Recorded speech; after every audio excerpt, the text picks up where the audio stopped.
Praise the Lord. நாள் 291, October 18ஆம் தேதிக்கான வேத பகுதி மத்தேயு 20ஆம் அதிகாரம் முதல் 22ஆம் அதிகாரம் வரை. 20ஆம் அதிகாரம். பரலோக ராஜ்யம் வீட்டெஜமானாகிய ஒரு மனுஷனுக்கு ஒப்பாயிருக்கிறது. அவன் தன் திராட்சை தோட்டத்துக்கு வேலையாட்களை அமர்த்த அதிகாலையிலே புறப்பட்டான். வேலையாட்களுடன் நாளொன்றுக்கு 1 பணம் கூலி பேசி அவர்களை தன் திராட்சை தோட்டத்துக்கு அனுப்பினான். 3ஆம் மணி வேளையிலும் அவன் புறப்பட்டு போய் கடை தெருவிலே சும்மா நிற்கிற வேறு சிலரை கண்டு, நீங்களும் திராட்சை தோட்டத்துக்கு போங்கள், நியாயமானபடி உங்களுக்கு கூலி கொடுப்பேன் என்றான். அவர்களும் போனார்கள். மறுபடியும் 6ஆம் 9ஆம் மணி வேளையிலும் அவன் போய் அப்படியே செய்தான். 11ஆம் மணி வேளையிலும் அவன் போய் சும்மா நிற்கிற வேறு சிலரை கண்டு, நீங்கள் பகல் முழுவதும் இங்கே சும்மா நிற்கிறதென்ன என்று கேட்டான். அதற்கு அவர்கள் ஒருவரும் எங்களுக்கு வேலையிடவில்லை என்றார்கள். அவன் அவர்களை நோக்கி, நீங்களும் திராட்சை தோட்டத்துக்கு போங்கள், நியாயமானபடி கூலி பெற்றுக் கொள்வீர்கள் என்றான். சாயங்காலத்தில் திராட்சை தோட்டத்துக்கு எஜமான் தன் காரியக்காரனை நோக்கி, நீ வேலையாட்களை அழைத்து பிந்தி வந்தவர்கள் தொடங்கி முந்தி வந்தவர்கள் வரைக்கும் அவர்களுக்கு கூலி கொடு என்றான். அப்பொழுது 11ஆம் மணி வேளையில் வேலை அமர்த்தப்பட்டவர்கள் வந்து ஆளுக்கு ஒவ்வொரு பணம் வாங்கினார்கள். முந்தி அமர்த்தப்பட்டவர்கள் வந்து தங்களுக்கு அதிக கூலி கிடைக்கும் என்று எண்ணினார்கள். அவர்களும் ஆளுக்கு ஒவ்வொரு பணம் வாங்கினார்கள். வாங்கி கொண்டு வீட்டெஜமானை நோக்கி, பிந்தி வந்தவர்களாகிய இவர்கள் 1 மணி நேரம் மாத்திரம் வேலை செய்தார்கள். பகலின் கஷ்டத்தையும் வெயிலின் உஷ்ணத்தையும் சகித்த எங்களுக்கு இவர்களை சமமாக்கினீரே என்று முறுமுறுத்தார்கள். அவர்களில் ஒருவனுக்கு அவன் பிரதியுத்தரமாக, சிநேகிதனே, நான் உனக்கு அநியாயம் செய்யவில்லை. நீ என்னிடத்தில் 1 பணத்துக்கு சம்மதிக்கவில்லையா? உன்னுடையதை நீ வாங்கி கொண்டு போ. உனக்கு கொடுத்தது போல பிந்தி வந்தவனாகிய இவனுக்கும் கொடுப்பது என்னுடைய இஷ்டம். என்னுடையதை என் இஷ்டப்படி செய்ய எனக்கு அதிகாரம் இல்லையா? நான் தயாளனாய் இருக்கிறபடியால் நீ வன்கண்ணனாய் இருக்கலாமா என்றான். இவ்விதமாக பிந்தினோர் முந்தினோராயும் முந்தினோர் பிந்தினோராயும் இருப்பார்கள். அழைக்கப்பட்டவர்கள் அநேகர், தெரிந்து கொள்ளப்பட்டவர்களோ சிலர் என்றார். இயேசு எருசலேமுக்கு போகும்போது வழியிலே 12 சீஷரையும் தனியே அழைத்து, இதோ எருசலேமுக்கு போகிறோம். மனுஷகுமாரன் பிரதான ஆசாரியரிடத்திலும் வேத பாரகரிடத்திலும் ஒப்பு கொடுக்கப்படுவார். அவர்கள் அவரை மரண ஆக்கினைக்குள்ளாக தீர்த்து அவரை பரியாசம் பண்ணவும் வாரினால் அடிக்கவும் சிலுவையில் அறையவும் புறஜாதியாரிடத்தில் ஒப்பு கொடுப்பார்கள். ஆகிலும் 3ஆம் நாளிலே அவர் உயிரோடே எழுந்திருப்பார் என்றார். அப்பொழுது செபதேயுவின் குமாரருடைய தாய் தன் குமாரரோடு கூட அவரிடத்தில் வந்து அவரை பணிந்து கொண்டு, உம்மிடத்தில் ஒரு விண்ணப்பம் பண்ண வேண்டும் என்றாள். அவர் அவளை நோக்கி, உனக்கு என்ன வேண்டும் என்று கேட்டார். அதற்கு அவள், உம்முடைய ராஜ்யத்திலே என் குமாரராகிய இவ்2 பேரில் ஒருவன் உமது வலது பாரிசத்திலும் ஒருவன் உமது இடது பாரிசத்திலும் உட்கார்ந்திருக்கும்படி அருள் செய்ய வேண்டும் என்றாள். இயேசு பிரதியுத்தரமாக, நீங்கள் கேட்டுக்கொள்கிறது இன்னது என்று உங்களுக்கு தெரியவில்லை. நான் குடிக்கும் பாத்திரத்தில் நீங்கள் குடிக்கவும் நான் பெறும் ஸ்நானத்தை நீங்கள் பெறவும் உங்களால் கூடுமா என்றார். அதற்கு அவர்கள் கூடும் என்றார்கள். அவர் அவர்களை நோக்கி, என் பாத்திரத்தில் நீங்கள் குடிப்பீர்கள், நான் பெறும் ஸ்நானத்தையும் நீங்கள் பெறுவீர்கள். ஆனாலும் என் வலது பாரிசத்திலும் என் இடது பாரிசத்திலும் உட்கார்ந்திருக்கும்படி என் பிதாவினால் எவர்களுக்கு ஆயத்தம் பண்ணப்பட்டிருக்கிறதோ அவர்களுக்கே அல்லாமல் மற்றொருவருக்கும் அதை அருளுவது என் காரியம் அல்ல என்றார். மற்ற 10 பேரும் அதை கேட்டு அந்த 2 சகோதரர் பேரிலும் எரிச்சலானார்கள்.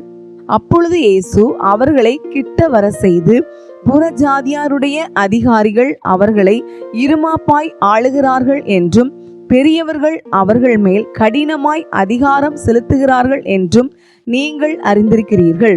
உங்களுக்குள்ளே அப்படி இருக்கலாகாது.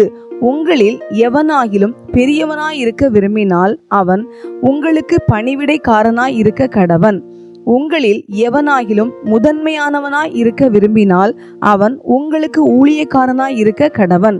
அப்படியே மனுஷகுமாரனும் ஊழியம் கொள்ளும்படி வராமல் ஊழியம் செய்யவும் அநேகரை மீட்கும் பொருளாக தம்முடைய ஜீவனை கொடுக்கவும் வந்தார் என்றார். அவர்கள் எரிகோவிலிருந்து புறப்பட்டு போகையில் திரளான ஜனங்கள் அவருக்கு பின் சென்றார்கள். அப்பொழுது வழியருகே உட்கார்ந்திருந்த 2 குருடர் இயேசு அவ்வழியே வருகிறார் என்று கேள்விப்பட்டு, ஆண்டவரே, தாவீதின் குமாரனே, எங்களுக்கு இரங்கும் என்று கூப்பிட்டார்கள். அவர்கள் பேசாதிருக்கும்படி ஜனங்கள் அவர்களை அதட்டினார்கள். அவர்களோ, ஆண்டவரே, தாவீதின் குமாரனே, எங்களுக்கு இரங்கும் என்று அதிகமாய் கூப்பிட்டார்கள். இயேசு நின்று அவர்களை தம்மிடத்தில் அழைத்து, நான் உங்களுக்கு என்ன செய்ய வேண்டும் என்றிருக்கிறீர்கள் என்றார். அதற்கு அவர்கள், ஆண்டவரே, எங்கள் கண்களை திறக்க வேண்டும் என்றார்கள். இயேசு மனதுருகி அவர்கள் கண்களை தொட்டார். உடனே அவர்கள் பார்வையடைந்து அவருக்கு பின் சென்றார்கள். 21ஆம் அதிகாரம்.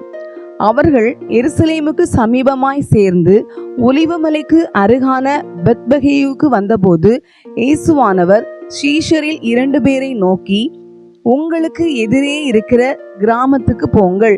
போன உடனே அங்கே ஒரு கழுதையையும் அதனோடே ஒரு குட்டியையும் கட்டியிருக்க காண்பீர்கள். அவைகளை அவிழ்த்து என்னிடத்தில் கொண்டு வாருங்கள். ஒருவன் உங்களுக்கு ஏதாகிலும் சொன்னால், இவைகள் ஆண்டவருக்கு வேண்டுமென்று சொல்லுங்கள், உடனே அவைகளை அனுப்பிவிடுவான் என்று சொல்லி அவர்களை அனுப்பினார். இதோ, உன் ராஜா சாந்த குணமுள்ளவராய் கழுதையின் மேலும் கழுதை குட்டியாகிய மரியின் மேலும் ஏறிக்கொண்டு உன்னிடத்தில் வருகிறார் என்று சீயோன் குமாரத்திக்கு சொல்லுங்கள் என்று தீர்க்கதரிசியினால் உரைக்கப்பட்டது நிறைவேறும்படி இதெல்லாம் நடந்தது. சீஷர்கள் போய் இயேசு தங்களுக்கு கட்டளையிட்டபடியே செய்து கழுதையையும் குட்டியையும் கொண்டு வந்து அவைகள் மேல் தங்கள் வஸ்திரங்களை போட்டு அவரை ஏற்றினார்கள். திரளான ஜனங்கள் தங்கள் வஸ்திரங்களை வழியிலே விரித்தார்கள். வேறு சிலர் மரக்கிளைகளை தரித்து வழியிலே பரப்பினார்கள். முன் நடப்பாரும் பின் நடப்பாருமாகிய திரளான ஜனங்கள், தாவீதின் குமாரனுக்கு ஓசன்னா, கர்த்தரின் நாமத்தினாலே வருகிறவர் ஸ்தோத்திரிக்கப்பட்டவர், உன்னதத்திலே ஓசன்னா என்று சொல்லி ஆர்ப்பரித்தார்கள். அவர் எருசலேமுக்குள் பிரவேசிக்கையில் நகரத்தார் யாவரும் ஆச்சரியப்பட்டு, இவர் யார் என்று விசாரித்தார்கள். அதற்கு ஜனங்கள், இவர் கலிலேயாவில் உள்ள நாசரேத்திலிருந்து வந்த தீர்க்கதரிசியாகிய இயேசு என்றார்கள். இயேசு தேவாலயத்தில் பிரவேசித்து ஆலயத்தில் விற்கிறவர்களும் கொள்ளுகிறவர்களுமாகிய யாவரையும் வெளியே துரத்தி காசுக்காரருடைய பலகைகளையும் புறா விற்கிறவர்களின் ஆசனங்களையும் கவிழ்த்து, என்னுடைய வீடு ஜெப வீடு என்னப்படும் என்று எழுதியிருக்கிறது, நீங்களோ அதை கள்ளர் குகையாக்கினீர்கள் என்றார். அப்பொழுது குருடரும் சப்பானிகளும் தேவாலயத்திலே அவரிடத்திற்கு வந்தார்கள். அவர்களை சொஸ்தமாக்கினார். அவர் செய்த அதிசயங்களையும் தாவீதின் குமாரனுக்கு ஓசன்னா என்று தேவாலயத்திலே ஆர்ப்பரிக்கிற பிள்ளைகளையும் பிரதான ஆசாரியரும் வேத பாரகரும் கண்டு கோபம் அடைந்து அவரை நோக்கி, இவர்கள் சொல்லுகிறதை கேட்கிறீரோ என்றார்கள். அதற்கு இயேசு, ஆம், கேட்கிறேன்.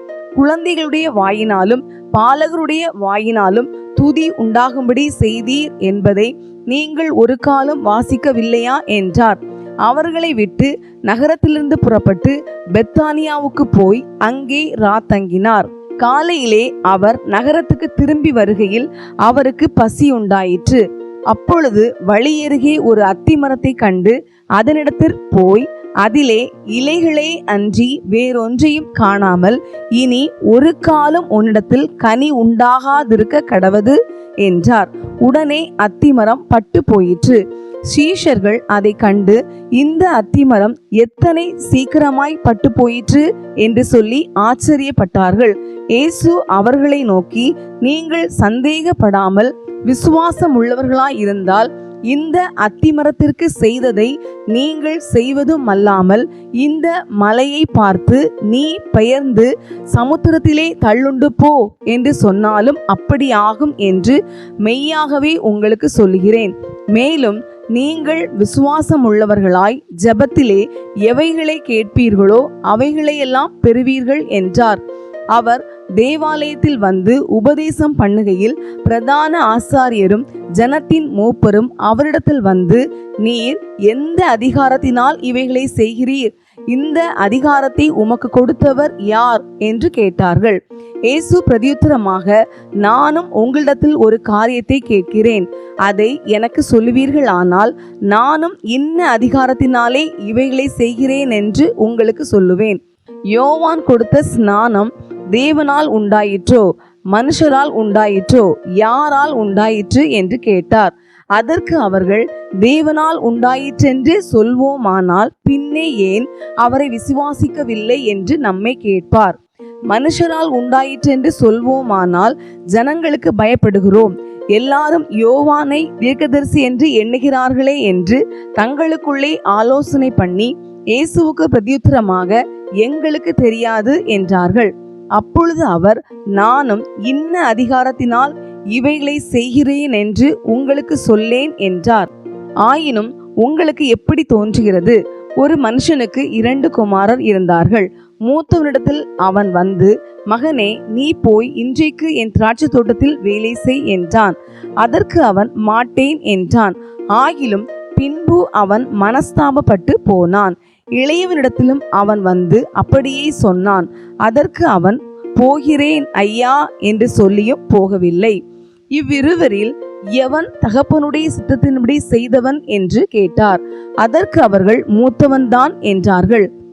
அப்பொழுது இயேசு அவர்களை நோக்கி, ஆயக்காரரும் வேசிகளும் உங்களுக்கு முன்னே தேவனுடைய ராஜ்யத்தில் பிரவேசிக்கிறார்கள் என்று மெய்யாகவே உங்களுக்கு சொல்லுகிறேன்.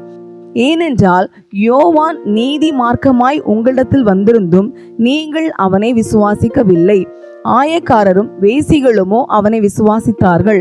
அதை நீங்கள் கண்டும் அவனை விசுவாசிக்கும்படியாக பின்வாகிலும் மனஸ்தாபப்படவில்லை என்றார்.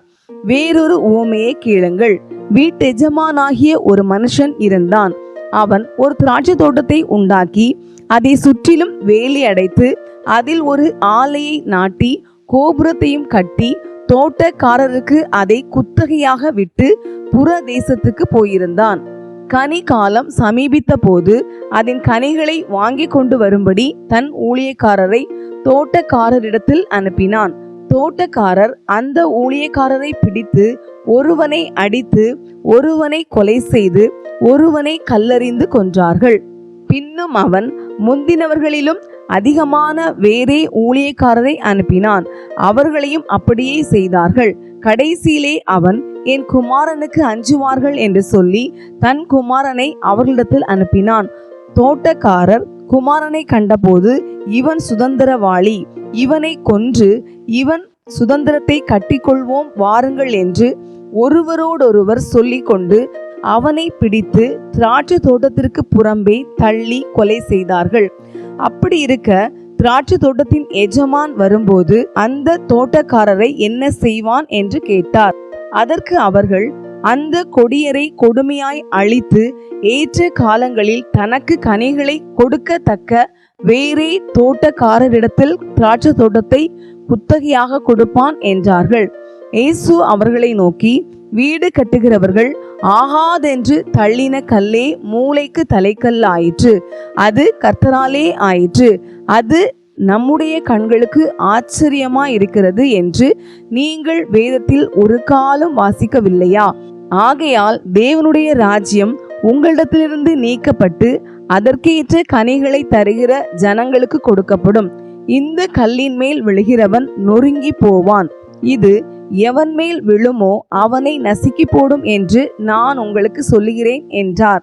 பிரதான ஆசாரியரும் பரிசேயரும் அவருடைய உவமைகளை கேட்டு தங்களை குறித்து சொல்லுகிறார் என்று அறிந்து அவரை பிடிக்க வகை தேடினார்கள். ஆகிலும் ஜனங்கள் அவரை தீர்க்கதரிசி என்று எண்ணினபடியினால் அவர்களுக்கு பயந்திருந்தார்கள். 22ஆம் அதிகாரம். இயேசு மறுபடியும் அவர்களுடைய உவமைகளாய் பேசி சொன்னது என்னவென்றால், பரலோக ராஜ்யம் தன் குமாரனுக்கு கல்யாணம் செய்த ஒரு ராஜாவுக்கு ஒப்பாயிருக்கிறது. அழைக்கப்பட்டவர்களை கல்யாணத்திற்கு வர சொல்லும்படி அவன் தன் ஊழியக்காரரை அனுப்பினான். அவர்களோ வர மனதில்லாதிருந்தார்கள். அப்பொழுது அவன் வேறு ஊழியக்காரரை அழைத்து, நீங்கள் போய், இதோ என் விருந்தை ஆயத்தம் பண்ணினேன், என் எருதுகளும் கொழுத்த ஜந்துகளும் அடிக்கப்பட்டது, எல்லாம் ஆயத்தமாய் இருக்கிறது, கல்யாணத்திற்கு வாருங்கள் என்று அழைக்கப்பட்டவர்களுக்கு சொல்லுங்கள் என்று அனுப்பினான். அழைக்கப்பட்டவர்களோ அதை அசட்டை பண்ணி ஒருவன் தன் வயலுக்கும் ஒருவன் தன் வியாபாரத்துக்கும் போய்விட்டார்கள். மற்றவர்கள் அவன் ஊழியக்காரரை பிடித்து அவமானப்படுத்தி கொலை செய்தார்கள். ராஜா அதை கேள்விப்பட்டு கோபமடைந்து தன் சேனைகளை அனுப்பி அந்த கொலைபாதகரை அழித்து அவர்கள் பட்டணத்தையும் சுட்டெரித்தான். அப்பொழுது அவன் தன் ஊழியக்காரரை நோக்கி, கல்யாண விருந்து ஆயத்தமாய் இருக்கிறது, அழைக்கப்பட்டவர்களோ அதற்கு அபாத்திரமாய் போனார்கள். ஆகையால் நீங்கள் வழி சந்திகளிலே போய் காணப்படுகிற யாவரையும் கல்யாணத்திற்கு அழைத்து கொண்டு வாருங்கள் என்றான். அந்த ஊழியக்காரர் புறப்பட்டு வழிகளிலே போய் தாங்கள் கண்ட நல்லார் பொல்லார் யாவரையும் கூட்டிக் கொண்டு வந்தார்கள். கல்யாண சாலை விருந்தாளிகளால் நிறைந்தது. விருந்தாளிகளை பார்க்கும்படி ராஜா உள்ளே பிரவேசித்த போது கல்யாண வஸ்திரம் தரித்திராத ஒரு மனுஷனை அங்கே கண்டு, சிநேகிதனே, நீ கல்யாண வஸ்திரம் இல்லாதவனாய் இங்கே எப்படி வந்தாய் என்று கேட்டான். அதற்கு அவன் பேசாமல் இருந்தான். அப்பொழுது ராஜா பணிவிடைக்காரரை நோக்கி, இவனை கையும் காலும் கட்டி கொண்டு போய் அழுகையும் பற்கடிப்பும் உண்டாயிருக்கிற புறம்பான இருளிலே போடுங்கள் என்றான். அந்தபடியே அழைக்கப்பட்டவர்கள் அநேகர், தெரிந்து கொள்ளப்பட்டவர்களோ சிலர் என்றார். அப்பொழுது பரிசேயர் போய் பேச்சிலே அவரை அகப்படுத்தும்படி யோசனை பண்ணி தங்கள் சீஷரையும் ஏரோதியரையும் அவரிடத்தில் அனுப்பினார்கள்.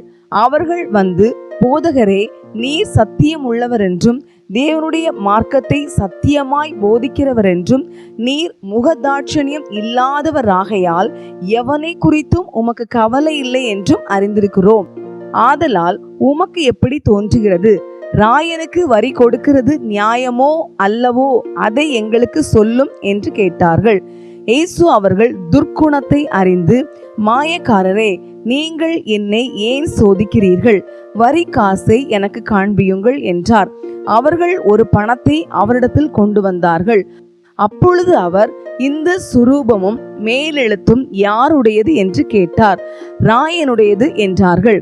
அதற்கு அவர், அப்படியானால் ராயனுடையதை ராயனுக்கும் தேவனுடையதை தேவனுக்கும் செலுத்துங்கள் என்றார். அவர்கள் அதை கேட்டு ஆச்சரியப்பட்டு அவரை விட்டு போய்விட்டார்கள். உயிர்த்தெழுதல் இல்லை என்று சாதிக்கிற சதுசேயர் அன்றைய தினம் அவரிடத்தில் வந்து, போதகரே, ஒருவன் சந்தானம் இல்லாமல் இறந்து போனால் அவனுடைய சகோதரன் அவன் மனைவியை விவாகம் பண்ணி தன் சகோதரனுக்கு சந்தானம் உண்டாக்க வேண்டும் என்று மோசே சொன்னாரே. எங்களுக்குள்ளே சகோதரர் 7 பேர் இருந்தார்கள். மூத்தவன் விவாகம் பண்ணி மரித்து சந்தானம் இல்லாததினால் தன் மனைவியை தன் சகோதரனுக்கு விட்டு போனான். அப்படியே 2ஆம் 3ஆம் சகோதரன் முதல் 7ஆம் சகோதரன் வரைக்கும் செய்தார்கள். எல்லாருக்கும் பின்பு அந்த ஸ்திரீயும் இறந்து போனாள். ஆகையால் உயிர்த்தெழுதலில் 7 பேரில் எவனுக்கு அவள் மனைவியாயிருப்பாள்? அவர்கள் எல்லாரும் அவளை விவாகம் பண்ணியிருந்தார்களே என்று கேட்டார்கள். இயேசு அவர்களுக்கு பிரதியுத்தரமாக, நீங்கள் வேத வாக்கியங்களையும் தேவனுடைய வல்லமையும் அறியாமல் தப்பான எண்ணம் கொள்கிறீர்கள். உயிர்த்தெழுதலில் கொள்வனையும் கொடுப்பனையும் இல்லை. அவர்கள் பரலோகத்திலே தேவ தூதரை போல் இருப்பார்கள். மேலும் மரித்தோர் உயிர்த்தெழுதலை பற்றி, நான் ஆபிரகாமின் தேவனும் ஈசாக்கின் தேவனும் யாக்கோபின் தேவனுமாய் இருக்கிறேன் என்று தேவனால் உங்களுக்கு உரைக்கப்பட்டிருக்கிறதை நீங்கள் வாசிக்கவில்லையா? தேவன் மரித்தோருக்கு தேவனாய் இராமல் ஜீவனுள்ளோருக்கு தேவனாய் இருக்கிறார் என்றார். ஜனங்கள் இதை கேட்டு அவருடைய போதகத்தை குறித்து ஆச்சரியப்பட்டார்கள். அவர் சதுசேயரை வாயடைத்தார் என்று பரிசேயர் கேள்விப்பட்டு அவரிடத்தில் கூடி வந்தார்கள். அவர்களில் நியாயசாஸ்திரி ஒருவன் அவரை சோதிக்கும்படி, போதகரே, நியாயப்பிரமாணத்திலே எந்த கற்பனை பிரதானமானது என்று கேட்டான். இயேசு அவனை நோக்கி, உன் தேவனாய கர்த்தரிடத்தில் உன் முழு இருதயத்தோடும் உன் முழு ஆத்துமாவோடும் உன் முழு மனதோடும் அன்பு கூர்வாயாக. இது முதலாம் பிரதான கற்பனை. இதற்கு ஒப்பாயிருக்கிற 2ஆம் கற்பனை என்னவென்றால், உன்னிடத்தில் நீ அன்பு கூறுவது போல பிறனிடத்திலும் அன்பு கூறுவாயாக என்பதே. இவ்விரண்டு கற்பனைகளிலும் நியாயப்பிரமாணம் முழுமையும் தீர்க்க தரிசனங்களும் அடங்கியிருக்கிறது என்றார். பரிசேயர் கூடியிருக்கையில் இயேசு அவர்களை நோக்கி, கிறிஸ்துவை குறித்து நீங்கள் என்ன நினைக்கிறீர்கள்? அவர் யாருடைய குமாரன் என்று கேட்டார். அவர் தாவீதின் குமாரன் என்றார்கள். அதற்கு அவர், அப்படியானால் தாவீது பரிசுத்த ஆவியினாலே அவரை ஆண்டவர் என்று சொல்லியிருக்கிறது எப்படி? நான் உம்முடைய சத்துருக்களை உமக்கு பாதபடியாக்கி போடும் வரைக்கும் நீர் என்னுடைய வலது பார்சத்தில் உட்காரும் என்று கர்த்தர் என் ஆண்டவரோடே சொன்னார் என்று சொல்லியிருக்கிறானே. தாவீது அவரை ஆண்டவர் என்று சொல்லியிருக்க அவனுக்கு அவர் குமாரனாய் இருப்பது எப்படி என்றார். அதற்கு மாறுதரமாக ஒருவனும் அவருக்கு ஒரு வார்த்தையும் சொல்லக்கூடாதிருந்தது. அன்று முதல் ஒருவனும் அவரிடத்தில் கேள்வி கேட்க துணியவில்லை. இன்றைய நாளுக்கான வேத பகுதி வாசித்து முடிந்தாயிற்று. தேவனுக்கே மகிமை உண்டாவதாக. ஆமேன். இன்றைய நாளின் வேத பகுதியிலிருந்து ஒரு கேள்வி. உயிர்த்தெழுதல் இல்லை என சாதிக்கிறவர்கள் யார்? இன்றைய நாளுக்கான வாக்குத்தத்தம் மத்தேயு 21 அதிகாரம் 22 வசனம். நீங்கள் விசுவாசம் உள்ளவர்களாய் ஜெபத்திலே எவைகளை கேட்பீர்களோ அவைகளையெல்லாம் பெறுவீர்கள். இந்த வாக்குத்தத்த வசனத்தின்படி கர்த்தர் தாமே நம் ஒவ்வொருவரையும் ஆசீர்வதிப்பாராக. ஆமேன்.